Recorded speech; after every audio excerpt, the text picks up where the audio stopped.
Então, se eu tenho uma oportunidade de fazer isso, de dizer isso, por que não fazê-lo contigo? O teu caminho profissional tem coisas fantásticas. Nós já falámos aí há 1 ano ou 2 anos sobre a aventura do Filho de Deus, não é? A aventura da Bíblia. Esperavas mais da repercussão que teve esse teu trabalho em termos internacionais ou não? Não, foi assustador. Foi assustador. Para mim está bom. Para mim está ótimo. Aquilo que eu te dizia há bocado dos objetivos, os meus objetivos pessoais, muitas das vezes não baterem certo com aquilo que a grande maioria sente como sendo objetivos, eu tive a grande vantagem de poder ter experienciado algo o suficiente para perceber que não é para mim. Mas porquê que não é para ti? Manel, desde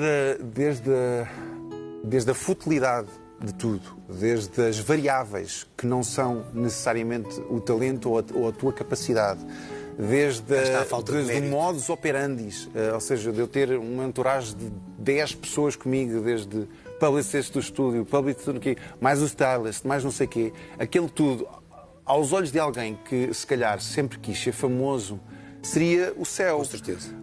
Não é a minha coisa, não é a minha. Sim, não é tu a não minha és ator para ser famoso. Não é a minha. Mas eu não digo isto com pompa, nem com querer ser mais. Não é a minha frequência, não me sinto bem. Não é esta coisa do. O senhor, não sei o quê. Faz-me esta coisa de um país entrevistado pela de doutores. Tu tocaste aí num assunto que eu vou-te dizer. Entrevistado pela a confusão, Manel, que me faz as pessoas dizerem, ou seja, darem mais destaque, por exemplo, eu ter sido entrevistado pela Oprah, do que darem destaque a uma interpretação de uma das figuras mais da história da humanidade que se mantém viva e o esforço e o cuidado que eu tive e a história mais interessante desse projeto nunca foi contada. Porque nunca ninguém perguntou. Porque estamos tão ocupados a falar do Hot Jesus e do cachorro e da Oprah que as coisas mais interessantes um dia ainda vão ser contadas, talvez na forma de um livro ou numa conversa, num podcast maluco que um dia fizeres ou que eu te convidar, se calhar vamos ter a oportunidade, mas nunca ninguém quis saber disso. E isso é muito mais impactante e muito mais interessante, o facto da minha espiritualidade, onde é que fica um tipo que cresce num país católico e que de repente é chamado para fazer isto, onde é que fica a sua fé? Onde é que, como é que uma pessoa se arranja por dentro? Tu eras um homem de fé? Estás a ver? Esta se calhar é das conversas mais interessantes. Temos que ter um dia. E que um dia vamos poder... Podemos fazer um podcast. Porque não? Fazer os dois? Fazemos? Vamos a isso? Porque isso faz mais confusão que... A Oprah! Está bem, fixe, é um pormenor. Dá um bom post do Instagram. Mas e o resto? Também tem que haver espaço para o resto. Mas quando tu fazes um trabalho desses, mudou alguma coisa em ti? Mudou, não, mudou. A maneira de ver a vida? Mudou a maneira como nós temos que formatar as coisas, não é? Todas as entrevistas que eu dava nos Estados Unidos era assim, tu és católico, não é? E eu não me pronunciava, tentava... Foi dos exercícios mais difíceis que eu fiz na minha vida, foi ter os americanos que eles precisam de caixas, eles precisam de rótulos, de repente eu não... Mas porquê? Porque mais importante do que aquilo que eu sou é aquilo que é feito. Foi aquilo que foi dito. As guerras, Manel, que houve sobre uma frase na Bíblia em que Pedro constrói a sua igreja sobre a pedra, debaixo da pedra, ao lado da pedra. O que é a pedra? As guerras, a quantidade de religiões.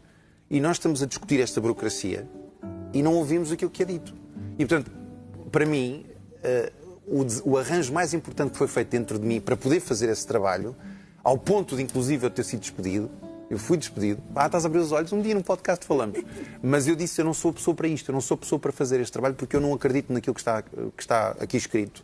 E houve uma grande volta em que, houve 2 semanas em que eu, ok, então não vais fazer, e depois, ok, mas porquê é que então, o que é que se passa? Fala connosco. E, portanto, houve um trabalho comigo, com os argumentistas e com a realização, para que durante as 2 primeiras semanas da rodagem do projeto nós fazíamos 2 takes. Nós fazíamos os takes como estavam escritos e depois os últimos 2 eram os meus, como eu acreditava. E ao fim de 2 semanas tinha o produtor a bater-me à porta a dizer assim: whatever you're doing, we're not going to be on your way. O que quer que estejas a fazer, nós não vamos estar no teu caminho, porque a diferença entre quando acreditas e quando não acreditas é abissal e, portanto, vamos acreditar que isso... que está tudo certo e que isto é suposto ser assim. E foi isso que se traduziu no sucesso que foi. Ou seja, foi essa guerra interior, foi dessa guerra interior que surgiu um resultado que pôs as pessoas curiosas. Um resultado com verdade. Um resultado com uma verdade que era a minha verdade. Sim. Não é com a verdade, porque não existe a verdade. Eu não disse com verdade. Sim, mas percebes o que eu quero dizer? Existem bilhões de verdades, Exatamente. a tua, a minha e de mais milhões de pessoas. Sem dúvida, sem dúvida. Isto é uma conversa que dá para não sei quantos programas. Não, e cheio de outras pequenas histórias, desde coisas particulares que acontecem, mas que a minha vida, felizmente... Portanto, o que tu recusas é o Star System. O que eu recuso não é recusar, é eu assumir em mim que não é isso que me traz felicidade. Sim, porque encaras como mera futilidade, não é? É o acessório. É um mecanismo Sim. que dá felicidade a muita gente, Sim. mas que não me dá a mim. E muito dinheiro. Muito dinheiro, A e muita muito dinheiro, gente. e não me dá a mim.